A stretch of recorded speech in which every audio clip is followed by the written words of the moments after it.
妥善的解决中国、印度之间存在的领土纠纷，尤其是在东段领土啊，中国从来没有承认麦克马洪线，印度再也不要坚持麦克马洪线才是中国印度的边界线。印度如果坚持的话，第一个我们坚决不答应，第二个我们一定会要求印度把侵占的藏南地区给吐出来。目前来说，世界上最难受的日子、最难熬的一个人是谁呢？是印度总理穆迪。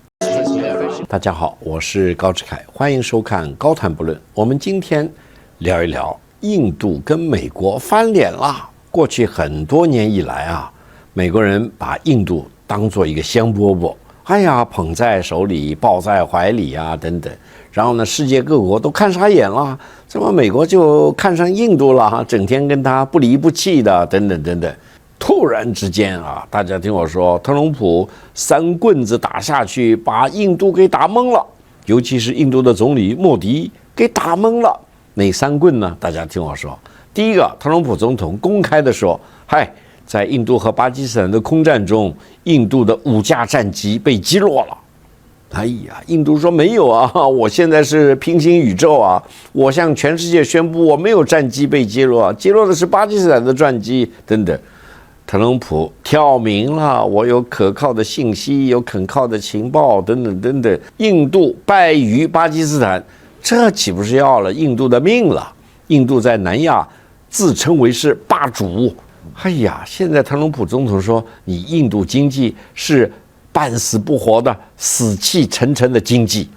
特朗普的英文里面用的那个词儿更加恶劣，叫 dead economy， 是死了的经济。但我觉得他的意思是死气沉沉的意思啊，等等，这岂不是要了穆迪总理的命了？因为穆迪总理最近几年一直在印度说，印度现在是飞黄腾达，印度经济是突飞猛进，印度经济规模超过中国，指日可待，等等等等。哎呀，被美国总统一棍子打下来，说他的经济是死气沉沉，那还得了？第3棍是什么呢？第3棍更厉害呀！因为呢，特朗普现在说他跟一些国家呀、欧盟啊等等已经达成了所谓的关税协议，然后呢，他说我跟印度也达成了，印度已经同意跟我们签协议了啊。最后呢，一接中，哎呀，印度吓一跳啊！原来美国要征收印度向美国出口的产品25%的关税啊，这个在现在已经公布的那些所谓的达成协议的国家里边，征收印度的关税是数1数2的高啊，这还得了？另外一个，特朗普公开的指责印度说，哎，你印度啊，你不准再从俄罗斯购买石油了啊？为什么呢？因为你违反了美国禁止从俄罗斯进口石油的禁令，而且呢，你印度买的量还很大，而且你买了以后不仅自己用，你还到国际市场上去倒卖，或者呢，你用俄罗斯油进行加工，把它生产的半成品或者成品再卖到世界其他的地方，从中牟利。美国现在嚷嚷着啊，要对那些违反美国的制裁，继续从俄罗斯和伊朗购买石油和天然气的国家施加刺激关税，高达500%啊！500%，那你让这些出口国、出口商怎么活下去啊？他岂不是要让印度的经济给崩溃了、崩盘了？所以啊，现在穆迪在印度国内高举着拳头，然后他说：“印度人民谁也不要相信，谁也靠不上啊，我们还是靠自己吧。印度人民，你要购买我们印度生产的产品，就是说印度产品卖不出去了，美国人不要他们的产品了，加征高税了，还要加征比如说刺激惩罚性的关税，所以印度现在有点受不了了，说我的经济怎么办呢？我定点向美国要出口的这些东西卖到哪儿去呢？卖给自己吧，等等啊。所以目前来说，世界上最难受的日子、最难熬的一个人是谁呢？是印度总理穆迪。当然了，对于我们中国人来说的话，我们千万不能够幸灾乐祸，我们千万不要隔岸观火。哎呀，终于印度人踩着香蕉皮了，摔了一跤了。大家听我说，为什么我们在对付美国发动的反世界的关税战中，其实我们有很多是共同的利益。第一个，你首先拿美国威胁要惩罚那些从俄罗斯和伊朗进口石油和天然气的国家，要征收所谓的次级惩罚性关税，高达500%的来说的话，美国现在这样对付印度，它同样威胁要用同样的方法来对付我们中国。所以从这一点上来说的话，中国和印度是一条战壕里的。另外一个，美国现在刻意对印度加征如此之高的关税，它难道是帮我们中国吗？不是的，它是为了实现美国自己的利益。另外一个，我有个观察跟大家分享一下。你看美国现在对于印度进行高关税，还要进行次级惩罚。它对于巴西征收高关税，高达50%啊。它对于南非不断的对它进行羞辱，不断的进行对它惩罚，然后呢，威胁也要征收高关税。然后他们对我们中国一而再再而三的对我们威胁，甚至发动了反华的关税战和反华的贸易战等等还有谁呢？对于俄罗斯，特朗普一开始对俄罗斯还是比较讲道理比较礼貌，现在有点迫不及待了吧？撕下了所有的伪装，甚至把核潜艇都派到俄罗斯的海岸线边上去了。大家有没有发现，中国、印度、巴西、南非还有俄罗斯，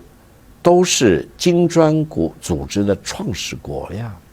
当然了，现在金砖组织还有其他的几个重要的国家等等。但是你拿金砖国家的创始国来说，岂不恰恰就是这5个国家吗？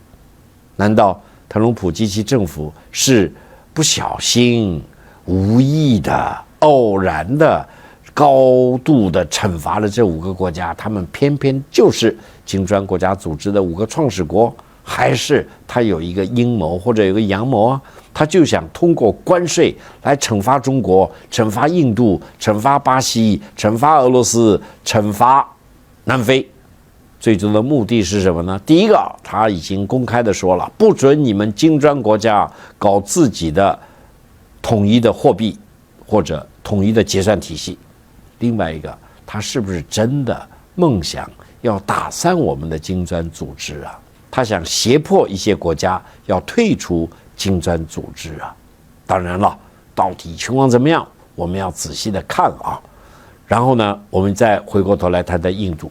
印度现在压力大了，因为老百姓不答应老百姓说，过去几年差不多10几年了，我们都觉得美国是我们的朋友美国对我们非常的呵护，双手抱住我们等等等等然后呢，培养我们要跟美国人走一条路，要在反华、仇华、敌华的路上越走越远等等等等。我们也不惜一切跟着美国很紧还跟美国签了什么叫什么Quad 4国协议有些人说，这4国协议还不仅仅是一个经济的组合体，甚至有可能是一个军事战略同盟的组合体，等等等等。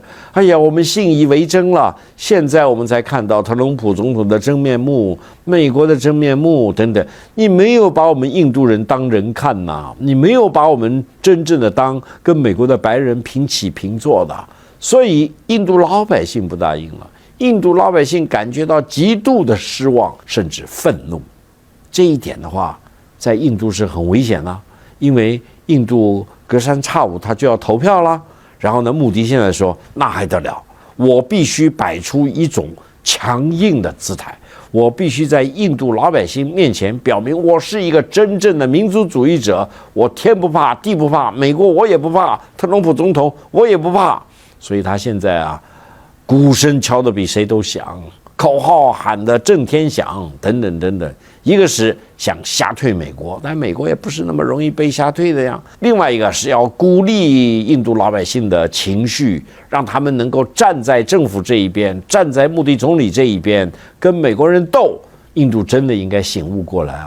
美国对他与其说是真正的看重发展美国和印度的关系，有可能就是想利用印度一把，还没有完全榨干的时候就把它给吐出去了，把它给抛弃了。所以我希望印度痛定思痛，真正的感觉到应该跟中国搞好关系，因为我们两个国家毕竟是邻国嘛。另外一个，妥善的解决中国、印度之间存在的领土纠纷，尤其是在东段领土啊，中国从来没有承认麦克马洪线，印度再也不要坚持麦克马洪线才是中国印度的边界线。印度如果坚持的话，第一个我们坚决不答应，第二个我们一定会要求印度把侵占的藏南地区给吐出来。如果印度不吐的话，高志凯已经画了一条高志凯线啊，要威胁到印度。所以呢，印度还是与邻为善，与中国为善，只有这样，中国印度能够有更多的共同性，真正的走到一块儿去，解决我们之间的领土纠纷，真正的变成好朋友、好邻居。只有这样，中国、印度加在一起，我相信世界上没有一个国家，包括美国，都能够轻视我们。当然了，话是这么说，现实很残酷啊。印度怎么对付美国？美国还有什么牌？所以啊，我希望印度老百姓能够真正的意识到，中国才是世界上的一个稳定的力量。所以呢，中国和印度应该做出更大的努力，真实的探讨我们两国之间的合作，努力的解决我们两国的领土纠纷。印度放弃麦克马洪线，把侵占了我们的藏南的领土还给我们中国，使得我们中国和印度啊能够有一个基础，建立永续的和平。今天先聊到这儿，感谢大家收看高谈不论，我们下次再聊。